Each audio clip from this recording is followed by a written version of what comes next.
Là j'entends ta voix qui m'appelle, m'invitant à m'approcher avec assurance et plein de confiance. Je peux entrer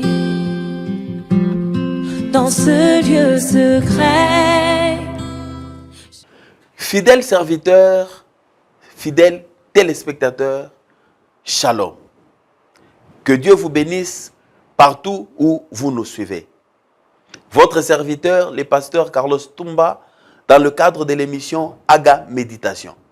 Nous avons donc commencé à parler d'un sujet que j'intitule « Ce qui compte pour Dieu, c'est que l'homme soit là où Dieu l'attend et qu'il fasse ce que Dieu lui demande. » La fois passée, nous avons vu que la priorité pour Dieu, c'est que l'homme puisse le servir.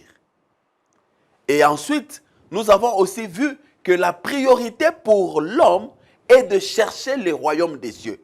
Premièrement, chercher le royaume des cieux. Car tout ce qui reste, Dieu sait que nous en avons besoin et il prend la charge de nous les donner. Aujourd'hui, je vais parler d'un autre sous-sujet. C'est que Dieu veut que l'homme puisse travailler. Je prends un texte dans la Bible, je suis dans le livre de Genèse, au premier chapitre, je prends le verset 27 et le verset 28. Verset 27. Dieu créa l'homme à son image, il le créa à l'image de Dieu, il créa l'homme et la femme. Verset 28. Dieu les bénit et Dieu leur dit, soyez féconds, multipliez, remplissez la terre et l'assujettissez. Et dominez sur les poissons de la mer, sur les oiseaux du ciel et sur tout animal qui se meut sur la terre.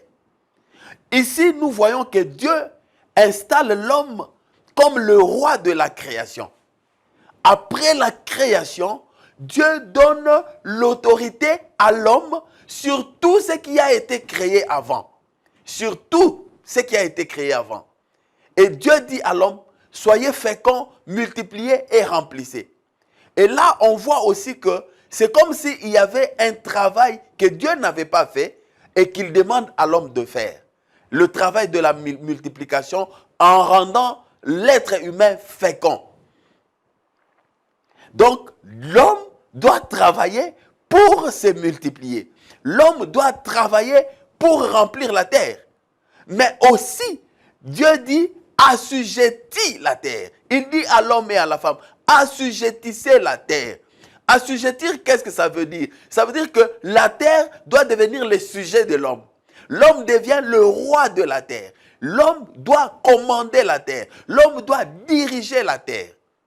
Et lorsque nous lisons au chapitre 2 de Genèse toujours, au verset 15, la Bible dit, l'Éternel prit l'homme et le plaça dans le jardin d'Éden pour le cultiver et pour le garder. Bien-aimé dans le Seigneur, j'aime cet aspect des choses. Cultiver le jardin et le garder. Donc l'homme devait, par cultiver, on entend le travail. L'homme devait travailler le jardin pour produire ce dont il a besoin. L'homme devait cultiver, s'aimer, planter pour faire un travail pour perpétuer les espèces. Donc Dieu attend que l'homme travaille. Mais en dehors de cultiver le jardin, Dieu dit à l'homme, garde pour le cultiver et pour le garder. Malheureusement, ce que nous vivons aujourd'hui prouve que l'homme a lâché Dieu. Parce que l'homme aujourd'hui a cultivé les jardins, l'homme aujourd'hui a travaillé et nous sommes victimes du réchauffement climatique. Le réchauffement climatique, c'est parce que l'homme a cultivé sans garder. L'homme devait travailler, mais faire attention de ne pas faire disparaître le jardin. Donc, vous comprenez que nous sommes victimes de ce manque d'écoute, de ce que Dieu avait demandé à l'homme. Alors, lorsque nous voyons tout ça, nous voyons que Dieu voulait que l'homme, en produisant, qu'il ne détruise pas son outil de production. Dieu a donné à l'homme la terre comme un outil de production. Mais l'homme cultive la terre, il travaille la terre, mais il la détruit en même temps. Donc, n'est pas consommer le bénéfice et le capital. L'homme est en train de bénéficier de la terre, mais entre-temps, il est en train de détruire la terre. Donc, Dieu attend que l'homme puisse travailler. Je ferme rapidement cette parenthèse-là. Donc, mais ce qui est bien avec Dieu, Dieu ne veut pas que tu détruises ce qu'il t'a donné. Quand il dit cultiver les jardins et le garder, parce que Dieu ne veut pas que l'homme détruise ce qu'il lui a donné. Mon frère, Dieu t'a donné un mariage, Dieu t'a donné une femme, c'est ça ton jardin sur lequel tu dois cultiver et sur lequel tu dois garder. Pendant qu'il y a beaucoup d'hommes qui cherchent des bonnes femmes, toi tu as une bonne femme pour la cultiver et pour la garder, mais tu ne la gardes pas. Tu ne prends pas soin d'elle.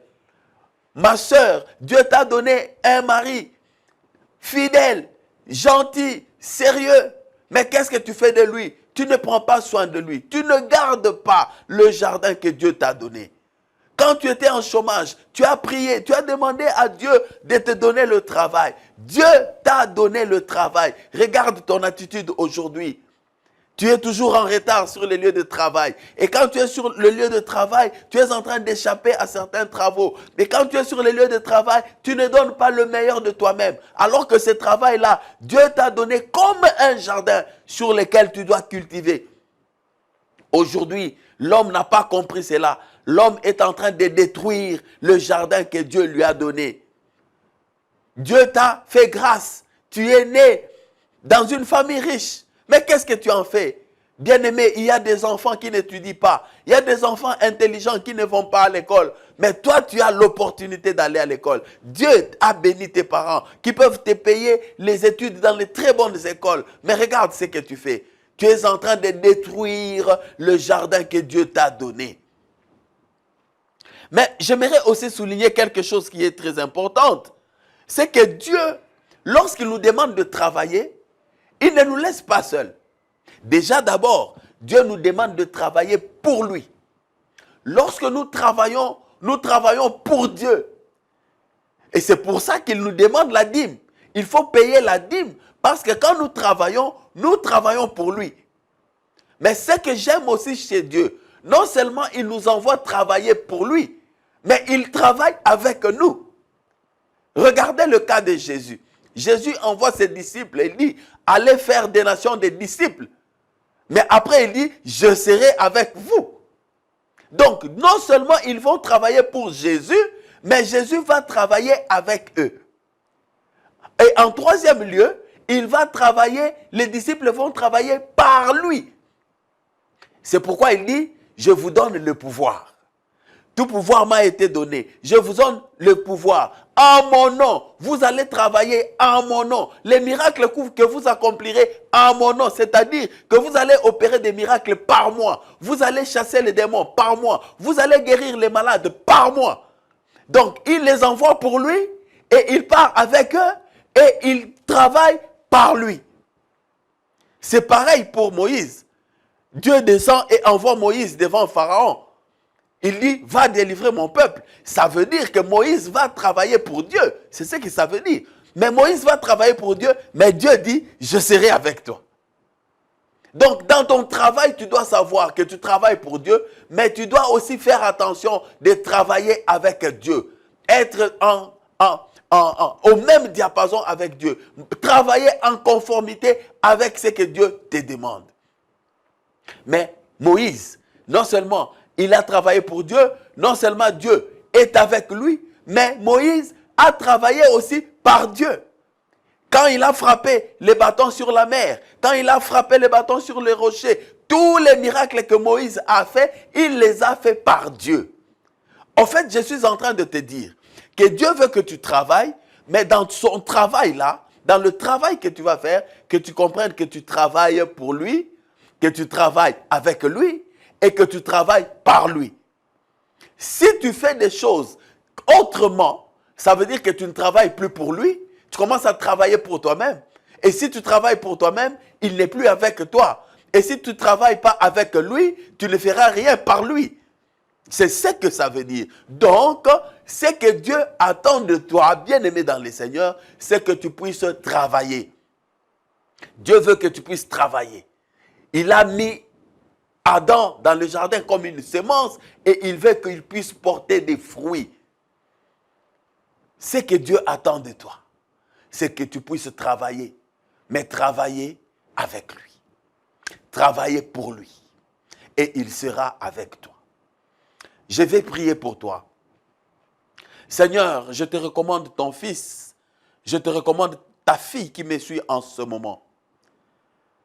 Seigneur Dieu, je prie pour les jardins que tu as donnés à chacun d'eux. À chacun d'eux, tu as donné un travail, un mariage, un voyage. Tu as donné à chacun d'eux, Seigneur Dieu, une parcelle, un terrain, je ne sais pas moi quoi. Mais Seigneur Dieu, je prie pour qu'ils comprennent que tout ce que tu leur as donné pour toi. Et que je prie, Seigneur Dieu, pour que tu sois avec eux et qu'eux-mêmes comprennent qu'ils doivent faire des choses avec toi. Et ils doivent faire des choses par toi. Sois leur Dieu en tout et pour tout. Dans le saint nom de Jésus, j'ai ainsi prié. Amen. Que le Seigneur vous bénisse. On prend rendez-vous très prochainement. Merci. Là j'entends ta voix qui m'appelle, m'invitant à m'approcher avec assurance et plein de confiance. Je peux entrer dans ce lieu secret.